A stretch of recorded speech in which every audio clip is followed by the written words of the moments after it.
The Kashari pursuit ships struck without warning with their weapons tearing through the pocket of stable space the Valiant had just entered, while alarms screamed as the Dreadnought's shields absorbed impacts from technology that predated human civilization by millions of years.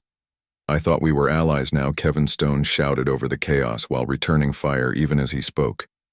"That is what I thought too," Daniel replied while gripping his command chair as the ship shook violently.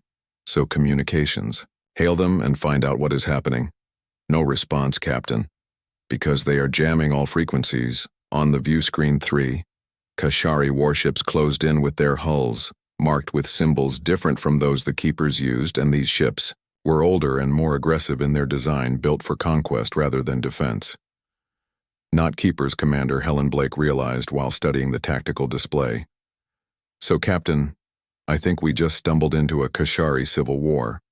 The Valiant banked hard as Peter Grant threw the ship into evasive maneuvers with his hands dancing across the navigation console in desperate precision, plotting a course back to the rift exit. But these ships are fast, and they know these stable pockets better than we do engineering. "I need everything you can give me," Daniel ordered. Lisa Morgan's voice crackled back, already tense, already diverting power from non-essential systems. "But, Captain, those upgraded shields the Keepers gave us are keyed to defend against dimensional threats, not Kashari weapons, so these attackers are using frequencies that slip right through. Then we adapt." Daniel's mind raced through options. "And Nathan, you studied the Kashari weapon systems. So how do we counter them?" The science officer's fingers flew across his console with scientific knowledge meeting desperate need. "The weapons use a cascading energy matrix, and they are designed to overwhelm shields through harmonic resonance.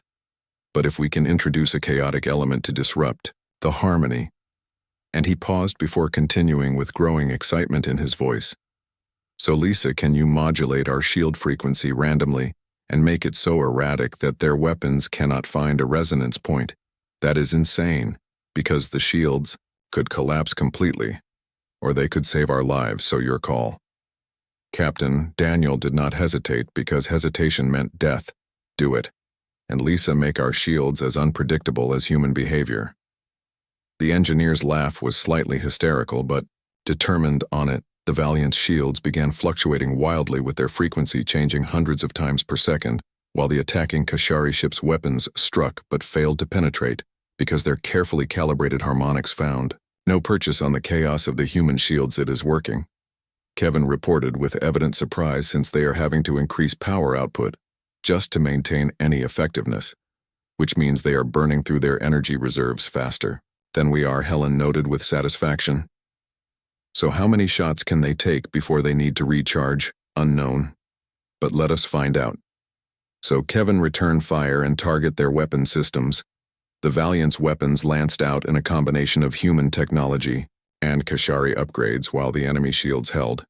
But the Dreadnought was not trying to destroy them, just force them to expend more energy on defense.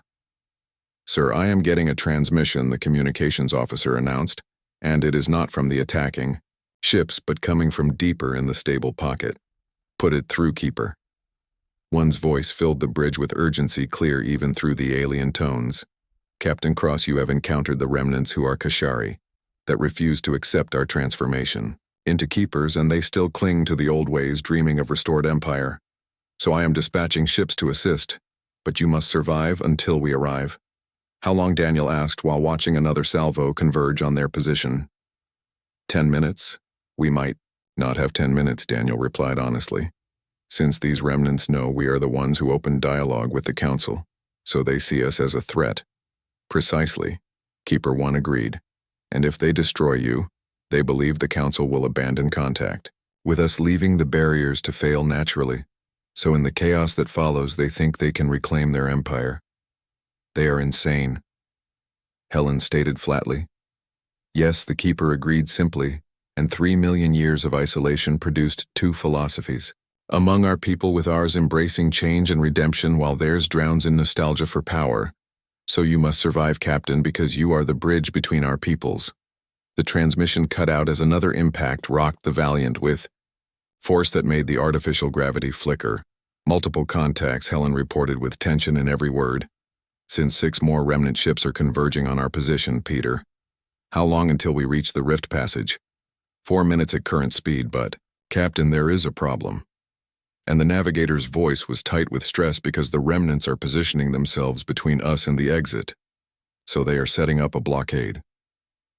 Daniel studied the tactical plot with his mind working through possibilities and discarding them just as quickly because they were outnumbered and outgunned and trapped in enemy territory. While in any conventional battle, the smart move would be to surrender. But humans had not crossed the impossible by being conventional. Lisa. How stable are those chaotic shield frequencies? Barely. Since I am having to adjust them manually every few seconds to keep them from collapsing, can you do it faster and say every millisecond? There was a pause before Lisa responded, with uncertainty maybe. But it would be incredibly dangerous because the shield generators could overload. Or it might make us effectively untouchable. Daniel countered. So Kevin, if our shields were flickering that fast, could you sync our weapons fire to coincide with the gaps? The tactical officer's eyes widened with understanding and terror mixed together. That is brilliant, sir, and potentially suicidal. It is what we have. So make it happen, both of you. The Valiant's shields began fluctuating faster, creating a strobing effect that made the ship appear to flicker in and out of existence while the remnant ship's weapons fired. But their shots passed through the gaps where the shields momentarily did not exist, only to strike when they did exist, a millisecond later, creating cascading feedback loops that disrupted their targeting systems. At the same time, Kevin synchronized the Valiant's weapons to fire through those same gaps, with targeting the remnant ships, using precision shots that bypassed their shields entirely.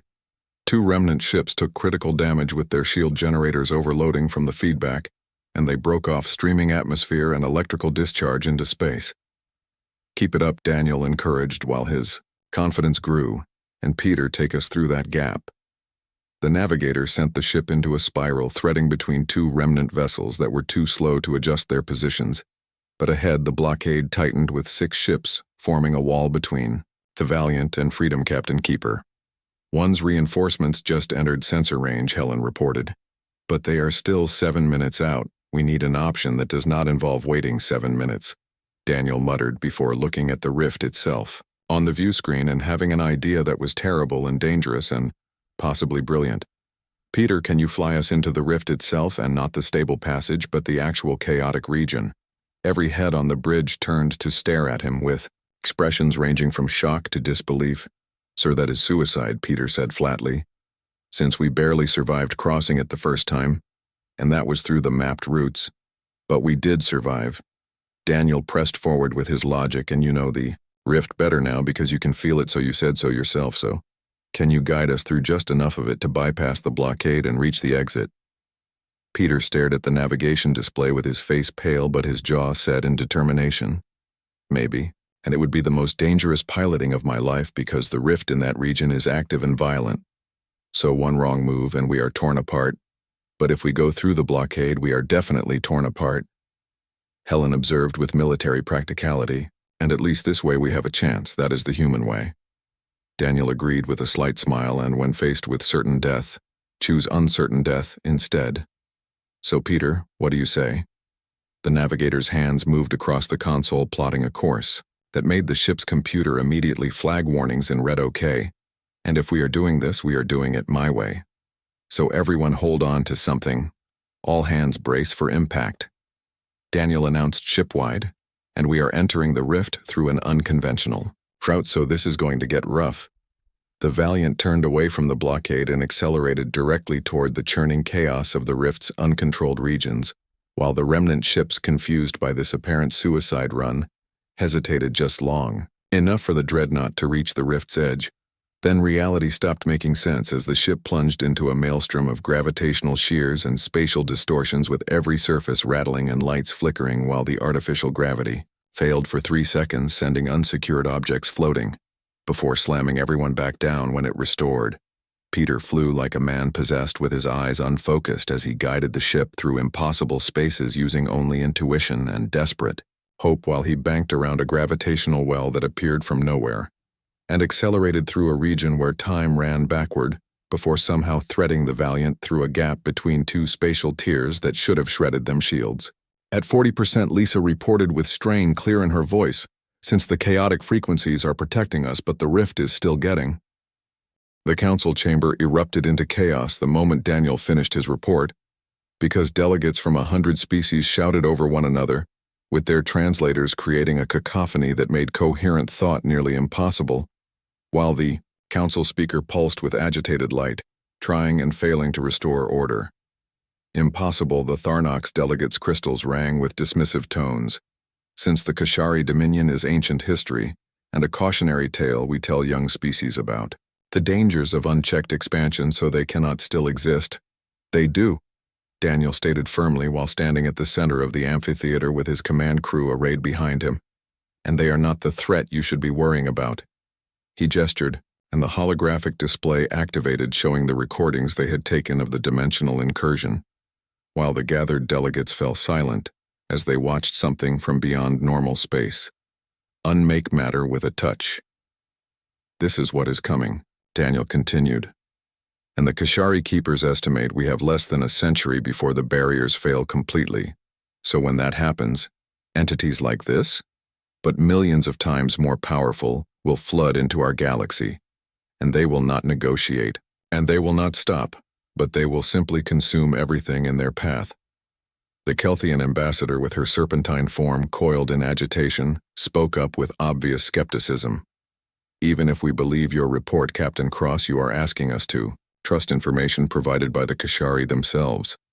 So how do we know this is not an elaborate deception, and perhaps they want us to lower our guard to open the barriers so they can launch their long-planned invasion?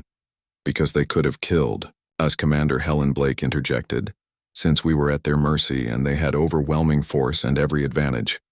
So if invasion was their goal, they could have extracted everything they needed from our ship's computers and sent us back with false information, or simply destroyed us and waited for the barriers to fail. Naturally, Nathan Price stepped forward, holding up the data crystal with reverence. More than that, the scientific data they provided is verifiable, because I have spent the last 2 days analyzing it with the Council's top scientists, and the mathematics checks out. While the barrier degradation is real, and it is progressing exactly as the Kashari predicted, which we have confirmed by examining the rift's energy signatures. Independently, we have also verified the existence of the dimensional threats, added Council scientist Mila Chen, who was a human that had been working with galactic institutions for decades, and not on the scale the Kashari described, but we have detected minor incursions in 3 other locations along the galactic rim, in places where space is thinner and more vulnerable. So the Keepers were telling the truth. The Council speaker's light pulsed in a pattern Daniel had learned meant deep concern. If what you say is accurate, we face an enemy against which we have no defense and no experience, because the Kashari waged wars we cannot fathom. So if even they struggled against these dimensional entities, what hope do the younger species have? The same hope that allowed us to cross the rift. Daniel replied with conviction, and that is adaptation and innovation and cooperation, because the Kashari fought these things using their old technology and their old ways of thinking, so they failed because they were rigid and locked into the same strategies that had made them dominant. But we have an advantage they did not have, which is diversity. Since this council represents hundreds of species each with unique perspectives and capabilities, so together we might succeed where they failed alone. Pretty words, Captain, the Vorian speaker observed, but you are asking us to trust our ancient enemies and to potentially let them back into a galaxy they once terrorized. No, Daniel corrected, and I am asking you to recognize that the Kashari who terrorized the galaxy have been dead for 3 million years, while the beings who remain are something different, because they have had longer than human civilization has existed to reflect on their mistakes, and they are offering us something invaluable, which is a head start on the war that is coming. The captain has a point. Another delegate spoke up from a species called the Marine, who were known for their long-term thinking, and we can choose to let pride and old grievances guide us, or we can acknowledge the reality of our situation, because the barriers are failing whether we like it or not, and the dimensional threats will come regardless of our feelings about the Kashari, so our only choice is whether we face them prepared or unprepared. The debate raged for hours, with some species wanting to reinforce the barriers to buy more time, But Nathan explained why that was impossible without Kashari help, since the technology required was beyond current galactic capabilities, while others suggested abandoning the sectors near the barriers and retreating to more defensible regions. But Commander Blake pointed out that the incursions were already appearing in multiple locations, so retreat would only delay the inevitable. Finally, the council speaker called for a vote. The motion before us is to authorize diplomatic contact with the Kashari Keepers and to begin joint research on defensive measures against the dimensional threat, so all in favor. The vote was close, but ultimately pragmatism won over pride and the motion passed.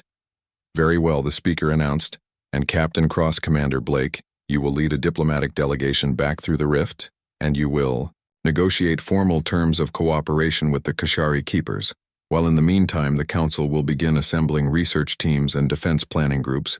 As the session ended, and delegates filed out still arguing among themselves, Helen pulled Daniel aside with concern clear on her face. You realize what we just did, right? Because we have opened a door that has been sealed for millions of years.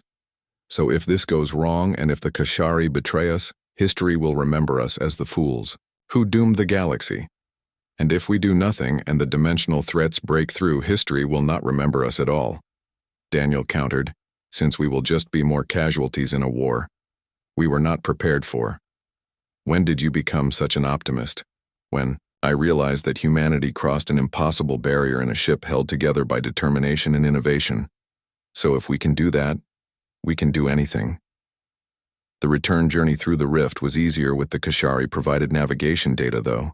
Daniel insisted Peter Grant still be at the helm because the young navigator had proven his worth, and his intuitive understanding of the rift's rhythms remained valuable even with better maps.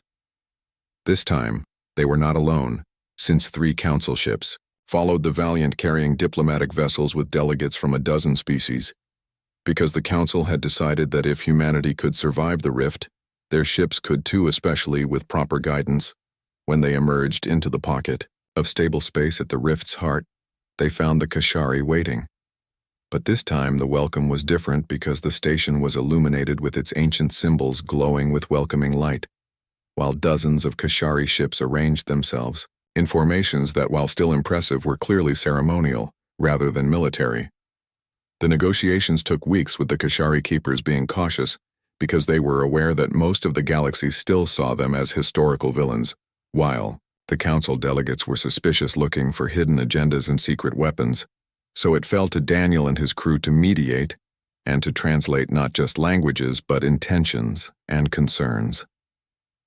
Slowly, trust began to build as the Kashari shared their technology libraries, including advanced defensive systems and barrier reinforcement techniques, while the Council provided data on current galactic civilization, showing the Keepers how much had changed in their isolation and joint research.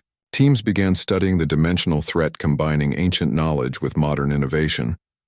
It was during one of these research sessions that they made a breakthrough when Nathan Price and a Kashari scientist named Keeper Venn were analyzing the dimensional incursions and discovered something crucial. The entities are not random.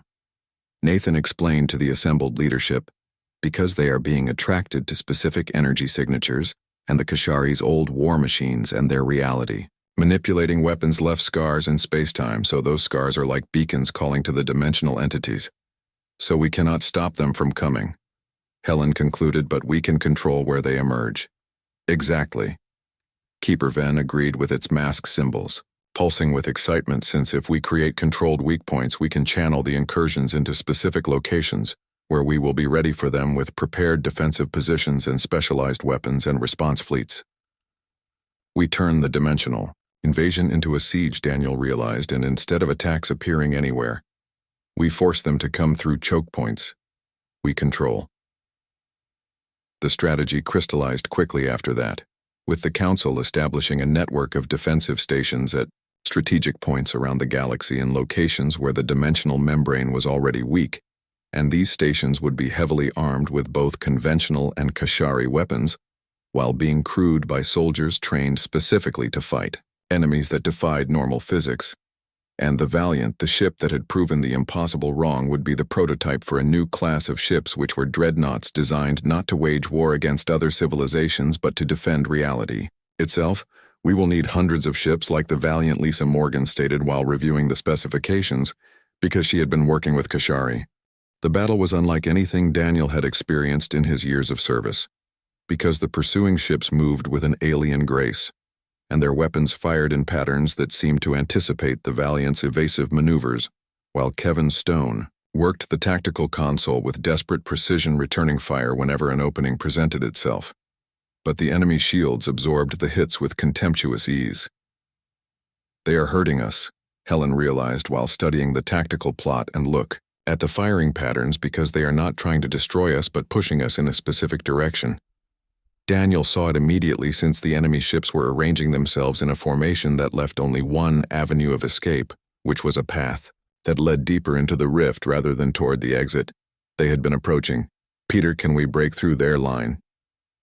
The navigator shook his head with frustration, clear on his face, not without taking massive damage, because they have got us boxed in perfectly.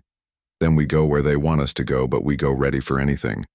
So all hands battle stations, and Helen, I want every weapon system primed and every contingency plan ready to execute. The Valiant changed course and accelerated down the path the enemy ships had opened, while the pursuing vessels fell back slightly, but maintained their pursuit, ensuring the human ship continued in the desired direction. This is a trap, Helen stated flatly. Probably, Daniel agreed, but we are also going to learn who these people are and what they want. So Nathan, are you getting any data on these ships? Some, because their technology is consistent with the ancient structures we have been finding. So I think these might be the descendants of whoever built the anchor points, or possibly the ones who destroyed them.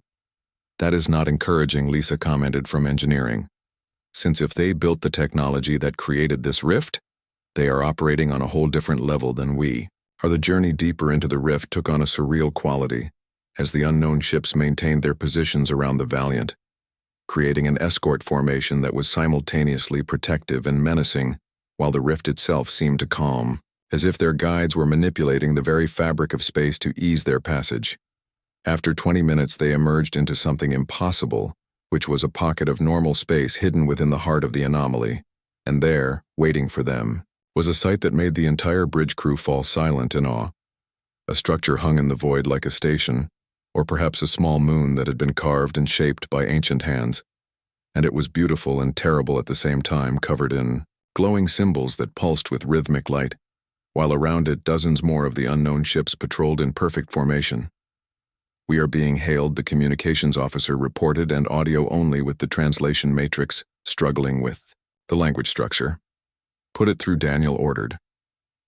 What emerged from the speakers was a voice that seemed to echo with the weight of ages, speaking in a language that was both alien and hauntingly familiar, while the translation came through in fragments with words and phrases that the Galactic Standard Database struggled to contextualize. Travelers' forbidden passage test survived worthy. Come, not exactly chatty, are they? Kevin muttered. Respond and tell them we are the TDS Valiant, representing humanity in the Galactic Council, and we came in peace seeking passage through the rift, Daniel instructed. The response came more quickly this time, and the translation was clearer, as if their hosts were learning to communicate more effectively. Humanity. Unknown young species cross the barrier. Unexpected, you will meet the keepers, you will explain. Resistance means death. Well, that is unambiguous, Helen observed. So recommendations. Daniel considered their options because they were surrounded and outgunned, and sitting in the middle of a pocket of space that their hosts clearly controlled absolutely while fighting would be suicide, and running was impossible. We accept their invitation. So stand down weapons, but keep the shields up, because if they want to talk, we will talk.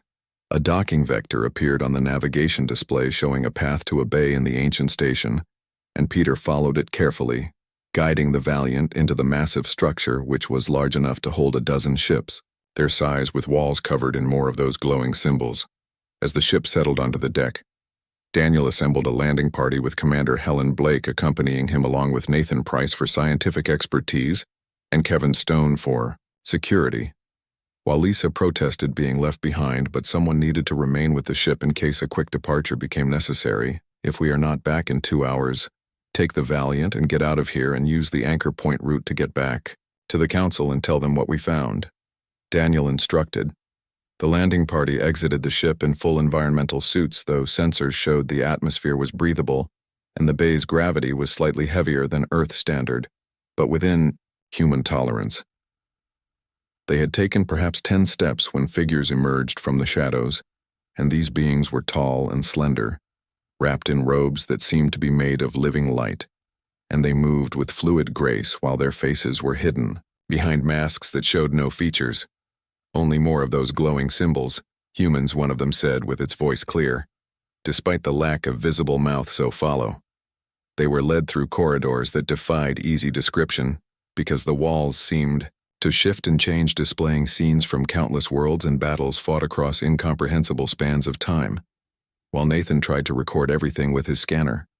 But the device kept malfunctioning as if the environment itself rejected documentation.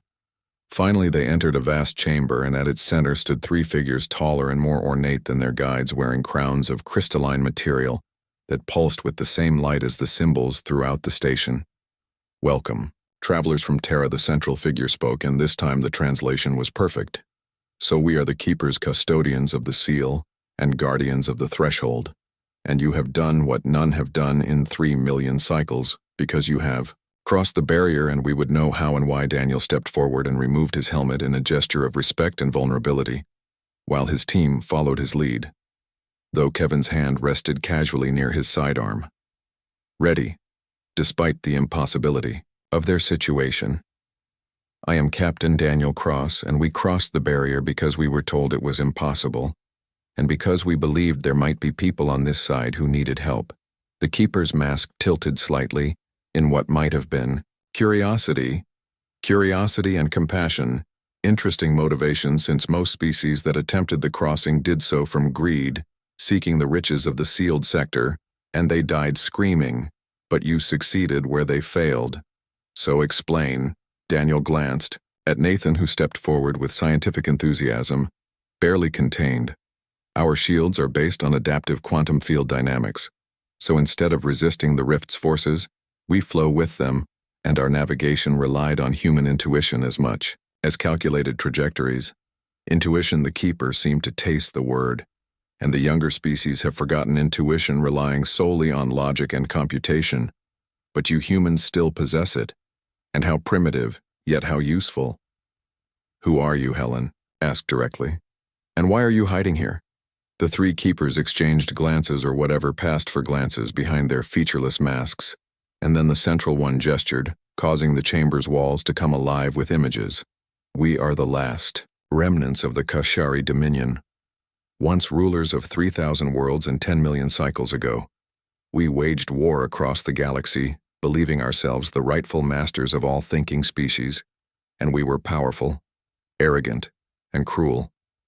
The images showed battles of staggering scale, with fleets numbering in the millions and worlds being torn apart by weapons that manipulated the fundamental forces of reality. We were defeated by an alliance of younger species who refused to bow to our dominance, and in their final assault they used weapons that tore space itself, creating barriers that sealed our territory off from the rest of the galaxy, and the Kessler Rift is one of those barriers. "And you have been trapped here ever since," Nathan breathed, with scientific wonder mixed with horror. "Not trapped," the Keeper corrected, "but contained because the Alliance knew they could not destroy us entirely. So they imprisoned us, waiting for time to erode our civilization, and it has since. Of the Kashari Dominion's 3,000 worlds, only 12 remain inhabited, and our population has dwindled from trillions to billions. So we are a shadow of what we once were. Yet you are still here," Daniel observed, "and still maintaining the anchor point, still patrolling your territory." "We endure," the Keeper agreed. "And we watch because we monitor the barriers, searching for any sign that they might be weakening. And for millions of years, no ship has successfully crossed until today." The implications crashed down on Daniel like a physical weight. "You are planning to break out, and you have been preparing an invasion." "No," and the Keeper's response was immediate and firm, "because we were planning to break out, past tense, since the Kashari who sought to reclaim. Our empire died 3 million cycles ago, and we who remain are different because we are keepers, not conquerors." When the barriers first rose, our ancestors raged against them. The rightmost keeper spoke for the first time with its voice softer than the central one, and they spent centuries trying to break through to rebuild our forces for a war of vengeance. But as generations passed perspective, the first impact hit the Valiant like a hammer strike from an angry god, and Daniel gripped the arms of his captain's chair as the entire ship shuddered and groaned with metal protesting against forces that should not exist in normal space, while the view screen had become completely useless, showing only a mess of fractured light and twisted geometry that hurt to look at for too long. Shield integrity at 87%, and that was a gravitational shear, so the shields adapted. But we need to avoid direct hits like that if possible. Lisa's voice crackled over the intercom from deep in the engineering section. Easier said than done because the rift is alive, and I swear it is reacting to our presence since that shear was not on. The sensors 3 seconds before it hit us. Peter muttered while his fingers danced across the navigation console with movements so fast they blurred. Commander Helen Blake leaned over the tactical station with her eyes scanning the readings that made less and less sense the deeper they went into this chaos. Can we predict the attacks? Not with conventional analysis because the patterns are too chaotic, but I am starting to feel something like a rhythm, as if the rift has a heartbeat. Peter admitted. That is scientifically impossible because the rift is a spatial anomaly, not a living organism, Nathan Price said from his station, though his voice carried less certainty than his words suggested. Maybe not living, but not entirely random, either, since there is structure beneath the chaos and I just need to find it, Peter insisted. Another impact rocked the ship from a different direction, and sparks flew from a conduit overhead, while damage control teams rushed to contain the breach and seal the damaged section before atmosphere could leak into space shield integrity at 79%. And we are taking more punishment than the simulations predicted. So I am going to need to manually adjust the shield harmonics if we are going to survive this, Lisa reported. Do what you need to do. Daniel authorized before calling for damage reports from all stations. The reports came in quickly with minor hull breaches on 3 decks and 2 injured crew members and multiple system failures in areas that were not essential to survival, but the ship was holding together even if it was being beaten badly. Lisa, be straight with me, because can we actually make it through this? There was a pause filled only with the sound of alarms and the hum of desperate repairs happening throughout the ship. Unknown, sir, since the forces here are beyond anything we anticipated, and the shields are adapting, but each adaptation takes processing power, and we are already at 90% capacity. So if we face anything significantly worse than what we have already experienced, we might not be able to adjust fast enough, but we might, she confirmed, and human engineering is stubborn, and so am I. That is what I needed to hear, Daniel said, before switching his attention back to Peter Navigator. How long until we are through at our current speed? Approximately 3 hours. But Captain, I strongly recommend we slow down, because moving too fast means we have less time to react to threats. It also means we are exposed for less time total. Helen countered. Daniel thought about his earlier conversation with Peter about trusting intuition over pure mathematics, and he knew what his gut was telling him, even if it seemed crazy. Peter, you said, you feel a rhythm, so if we slow down, do you think you could synchronize our movements with it? The navigator's eyes widened in something between excitement and terror. That is insane, sir, because I would be flying by feel instead of censored data. That is not an answer. Peter swallowed hard before responding. Yes, and I think I could, but if I am wrong, we will fly directly into a shear that could crack us open like an egg. And if we try to brute force our way through at full speed, we will definitely get cracked open. Daniel replied. Reduce speed to 1/3 thrust, and Peter, the ship is yours, so fly it like a human, not a computer.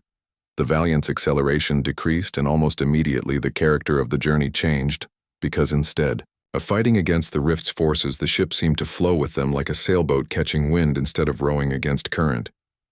The impacts became less frequent and less violent, while the shield integrity stabilized at 75%. It is working, Helen breathed in obvious surprise. Do not celebrate yet, because we are still bleeding power, and I am seeing some concerning stress patterns in the shield matrix. So Nathan, I need your help down here, since we need to run some real-time analysis. Lisa warned Nathan looked to Daniel for permission, and the captain nodded, so the science officer hurried from the bridge toward the engineering section. For the next hour, the Valiant danced through the rift with Peter's unconventional navigation, proving brilliant as his human intuition found paths that no computer could have calculated, and he would suddenly bank the ship hard to one side, avoiding a gravitational anomaly before the sensors even registered its presence, and he would accelerate into regions that looked dangerous but turned out to be relatively stable, while he slowed to a crawl through areas that appeared safe, but hid deadly turbulence beneath their calm surface. "How are you doing this?" Helen asked while watching the navigation display with something approaching awe. "I do not know," Peter admitted with sweat beading on his forehead. "But it is like learning a new language, because at first it is all grammar and vocabulary, but eventually you stop translating and just speak. So I have stopped trying to understand the rift and started trying to feel it. Whatever you are doing, keep doing it," Daniel said. "We have stabilized at 73% shield integrity, and Nathan and I are running analysis on the rift's energy signatures, and we are seeing something strange with patterns that suggest this is not entirely natural," Lisa reported. "Explain," Daniel ordered. "Captain, some of the energy readings we are getting are consistent with ancient technology, so not natural phenomena, but artificial constructs that have degraded over time, which means it is possible the Kessler Rift was not always this chaotic, and it might have been created, or at least modified, by an advanced civilization." Nathan's voice came through the intercom. The implications of that were staggering, and Daniel felt his mind racing through possibilities. "Are you saying someone built this, or weaponized a natural phenomenon?" Lisa suggested. "And either way, it means there might be structure to exploit. So Nathan, can we map these artificial signatures? Already working on it, and give me 10 minutes. Those 10 minutes felt like hours, while the Valiant continued its careful journey with Peter's navigation, keeping them out of the worst danger, and the ship's scientists worked to understand the nature of their enemy, because every piece of information could mean the difference between life and death. Finally, Nathan's triumphant voice echoed through the ship. "Got it, and Captain, I am sending a map to navigation because the rift has anchor points which are remnants of what might have been stabilization technology, and they are barely functional, but they create predictable eddies in the chaos. So if we navigate from anchor point to anchor point, we can cut our transit time in half and reduce stress on the shields." Peter pulled up the new map and let out a low whistle. "This is incredible because it is like someone left us a roadmap or a minefield, depending on how you look at it. Can you follow it?" Daniel asked. "I can do more than follow it," Peter replied with growing confidence, "since I can use it because these anchor points are generating the rhythm I have been feeling, and they are the heartbeat of the rift. Then take us through, and all hands, we are adjusting course to utilize newly discovered navigation aids, so this might get rough." It did get rough because the anchor points were located in some of the most chaotic regions of the rift, and reaching them meant flying through storms of gravitational distortion and exotic radiation that made the sensors scream warnings.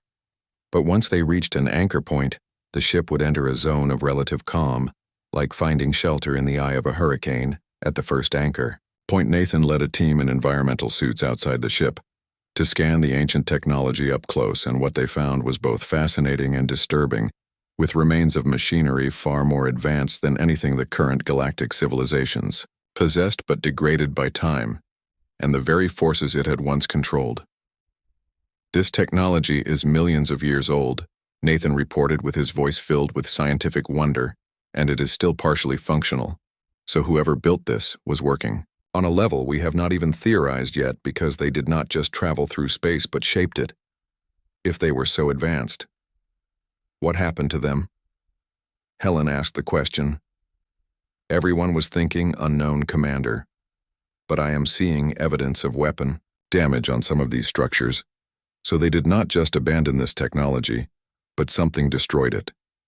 That sobering thought followed them to the second anchor point, and the third with each location, revealing more evidence of an ancient war that had been so vast it reshaped space itself, and the rift was not a natural phenomenon at all, but a scar that had never healed. Halfway through their journey, disaster struck, when Peter guided them to the fourth anchor point, which was a massive structure that still pulsed with faint energy. And as the Valiant approached, something activated deep within the ancient machinery. Alarms screamed across every console as weapon systems that had been dormant for millions of years suddenly recognized the approaching ship as a threat, and energy beams degraded, but still deadly, lanced out from the structure. Evasive maneuvers, Daniel shouted. The chamber of the Galactic Council was filled with voices from 100 different worlds, and each one seemed to be speaking at once in disagreement and doubt, while Captain Daniel Cross stood at the center of it all, wearing his dress uniform and trying to maintain his composure as holographic displays showed the Kessler Rift in all its dangerous glory. And it looked like a wound in space itself, bleeding radiation and chaos across 3 light years of emptiness, where ships went to die and never returned. The council speaker was a Vorian whose body glowed with bioluminescent light, and the creature looked down at Daniel with what might have been pity, or perhaps just tired resignation, before speaking in a voice that echoed through translation devices worn by everyone present, and the words were clear enough, even if the tone carried centuries of experience that humans could barely comprehend. The answer is no, and there is nothing more to discuss, because we have lost 43 vessels to that rift, and 12 different civilizations have tried to cross it, and some of those civilizations had technology that predates your species by millions of years. So the Kessler Rift is impassable, and that is final. Daniel kept his face neutral, even though he could feel the weight of 1,000 alien eyes upon him. And he knew that most of them were waiting for him to fail, or to give up, or to simply accept what they considered to be common sense. But humanity had never been good at accepting limits that others imposed. With respect, Council Speaker, you have lost 43 vessels using conventional shielding and navigation systems, but humanity proposes a different approach entirely. A ripple of what could only be described as amusement passed through the assembly like a wave, and the Tharnox delegate, who resembled a collection of floating crystals, chimed in a frequency that the translators rendered as mockery.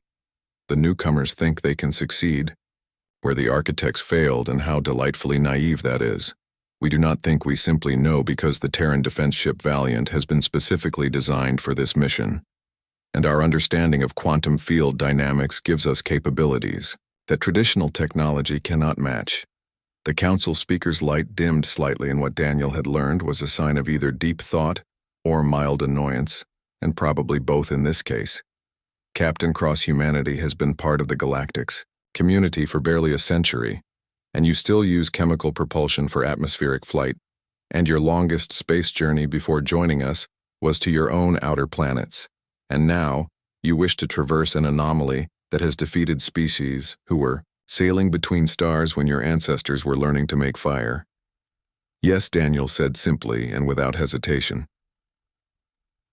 The chamber fell silent in a way that made the air feel heavy, and it was the kind of silence that came before either something revolutionary or something disastrous, and no one seemed quite sure which this would be. Your confidence borders on arrogance, Captain. And what makes you believe human technology is superior to ours? Not superior, just different. Because your civilizations developed in relatively stable sectors of space, and you built your technology around optimization and efficiency, while humanity evolved on a planet that tried to kill us at every turn. So we specialized in surviving the unsurvivable. He gestured to the holographic display of the rift and continued speaking with a confidence that came from knowing his crew and his ship better than anyone else in this room could possibly understand. You see an impassable barrier, but we see another challenge to overcome, because the Valiant does not try to resist the rift's forces, but instead adapts to them and flows with them and uses them. And our shields do not stand rigid against the chaos, but flex and redistribute energy dynamically, while our navigation systems do not calculate a perfect path, but constantly recalculate based on human intuition and machine learning working together. The council speaker considered this for a long moment, while other delegates whispered among themselves and made what were probably calculations about risk versus potential gain. And what is your real motivation, Captain Cross? Because why does humanity care about the space beyond the rift? Because it is there, and because you told us it was impossible, and because the sector beyond The rift contains 17 potentially habitable worlds that are cut off from the galactic community, and if there is even a chance that someone is stranded there waiting for rescue, then we have to try. The Vorian's bioluminescence pulsed in a pattern Daniel had learned to recognize as deep thought mixed with reluctant respect. Very well, and the Council will not support this mission officially, because we will not risk our resources on what we consider a suicide run.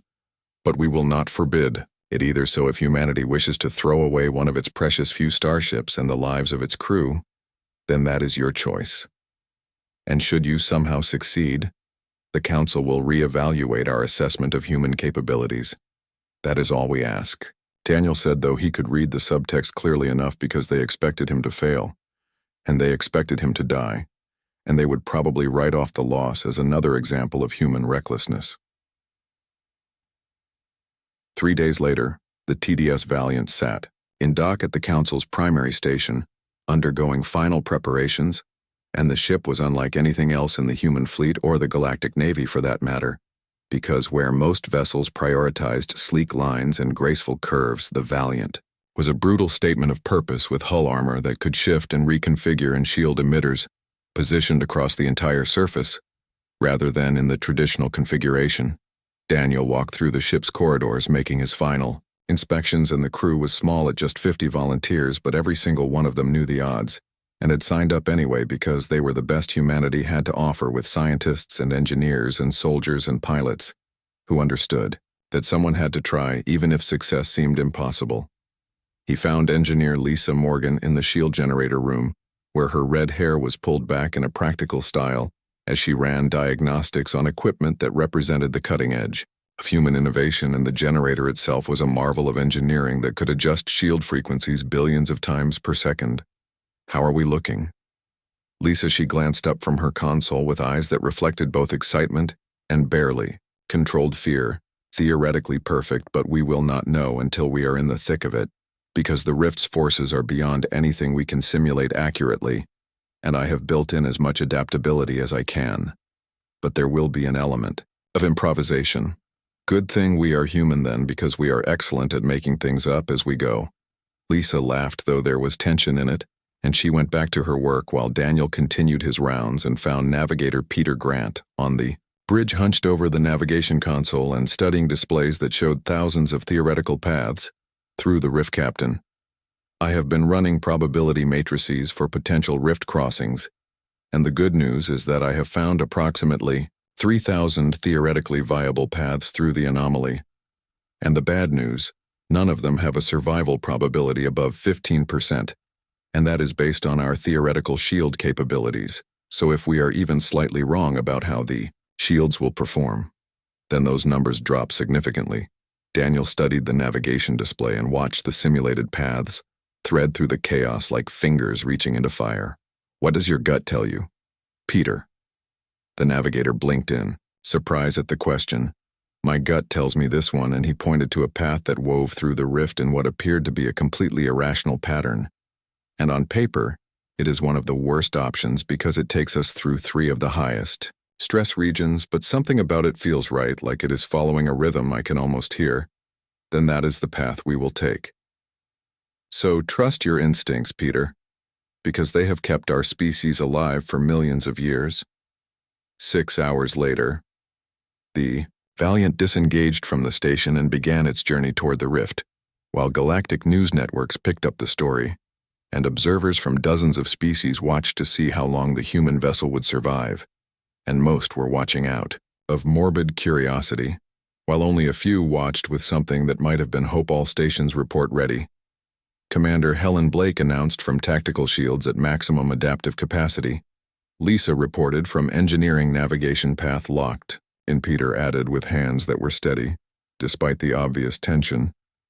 Daniel took a deep breath and opened a channel to the council station. This is Captain Daniel Cross of the TDS Valiant, and we are beginning our attempt to cross the Kessler Rift. So to all the species who said this was impossible, we respectfully disagree. And to any who might be stranded beyond the rift, hold on, because help is coming. The Valiant accelerated toward the rift, with engines burning bright against the darkness, and as the ship crossed the event horizon, Reality seemed to shudder and the view screen filled with chaos and impossible geometry, while alarms began to sound. The journey had begun.